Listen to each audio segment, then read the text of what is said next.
क्या अब वापस होगा pilot versus Gehlot Dotasra? Kerala observer बनकर भी राजस्थान नहीं छोड़ रहे पायलट। राजस्थान की कमान के लिए पायलट की भागदौड़। केरल जीतकर दिल्ली में बढ़ाएंगे कद तो फिर मिलेगी जयपुर की गद्दी। नमस्कार, भारत रफ्तार में आपका स्वागत है और मैं हूं खुशी। आज हम बात कर रहे हैं कांग्रेस की सियासत में एक ऐसे नेता की जिसकी उड़ान जयपुर से तिरुवनंतपुरम तक हलचल मचा रही है। जी हाँ, हम बात कर रहे हैं सचिन पायलट की, एक ऐसा नाम जो थकता नहीं, रुकता नहीं। सुबह केरल की तेज गर्मी में कार्यकर्ताओं के बीच चुनावी पसीना बहाते हैं और शाम ढलते ही जयपुर की मिट्टी में जनसंवाद करते नजर आते हैं। कांग्रेस आलकमान ने उन्हें केरल विधानसभा चुनाव के लिए सीनियर ऑब्जर्वर की बड़ी जिम्मेदारी सौंपी है, लेकिन पायलट का दिल और दिमाग आज भी राजस्थान के चौपालों, किसानों और नौजवानों से जुड़ा हुआ है। आखिर क्यों केरल की मीटिंग खत्म होते ही वे सीधे राजस्थान भागते हैं? क्या ये सिर्फ भावनात्मक जुड़ाव है या जयपुर की कमान तक पहुंचने की सोची समझी रणनीति? आज की इस विशेष रिपोर्ट में हम समझते हैं सचिन पायलट की इस डबल इंजन राजनीति के असली मायने।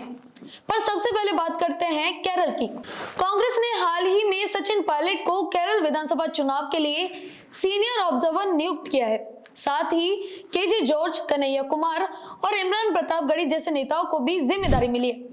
केरल में कांग्रेस को 10 साल बाद सत्ता में वापसी का सुनहरा मौका दिख रहा है और पायलट वहां बूथ लेवल से लेकर रणनीति तक सब संभाल रहे हैं। हाल ही में उन्होंने केरल कांग्रेस की सीनियर लीडरशिप के साथ महत्वपूर्ण बैठक की, जहां 100 सीटों से ज्यादा जीत का लक्ष्य रखा गया। राजनीतिक जानकार कहते हैं कि पायलट के लिए दोधारी तलवार है।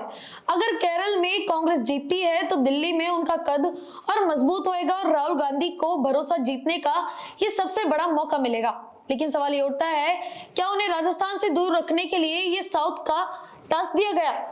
पायलट इसे चुनौती को स्वीकार कर चुके हैं, लेकिन वे जानते हैं कि नजर से दूर मतलब राजस्थान से दूर, और ये गलती वो कभी नहीं दोहराना चाहेंगे। अब आते हैं राजस्थान पर। पायलट को पता है कि 2018 में उन्होंने 5 साल सड़क पर मेहनत की थी, तब जाकर कांग्रेस की सरकार बनी। अगर वे महीनों तक राजस्थान से गायब रहेंगे तो कार्यकर्ता बिखर जाएंगे और किसी दूसरे कैंप में चले जाएंगे। इसलिए केरल से वक्त निकालकर वे लगातार राजस्थान आते हैं। शादी ब्याह हो, किसी का निधन हो या कोई धरना प्रदर्शन, पायलट हर जगह मौजूद रहते हैं। उनका संदेश साफ है कि मैं केरल में ड्यूटी पर हूं, लेकिन मेरा ध्यान राजस्थान के हर किसान, हर नौजवान पर है। उनका बार बार आना शो गहलोत और गोविंद सिंह डोटासरा के लिए एक साइलेंट वार्निंग भी है। राजस्थान कांग्रेस में फिलहाल डोटासरा का कद मजबूत है और गहलोत सक्रिय है, लेकिन पायलट फील्ड खाली छोड़ने के मूड में बिल्कुल नहीं नजर आते। जब वे जयपुर आते हैं तो उनके घर पर मिलने वालों का तांता लगा रहता है।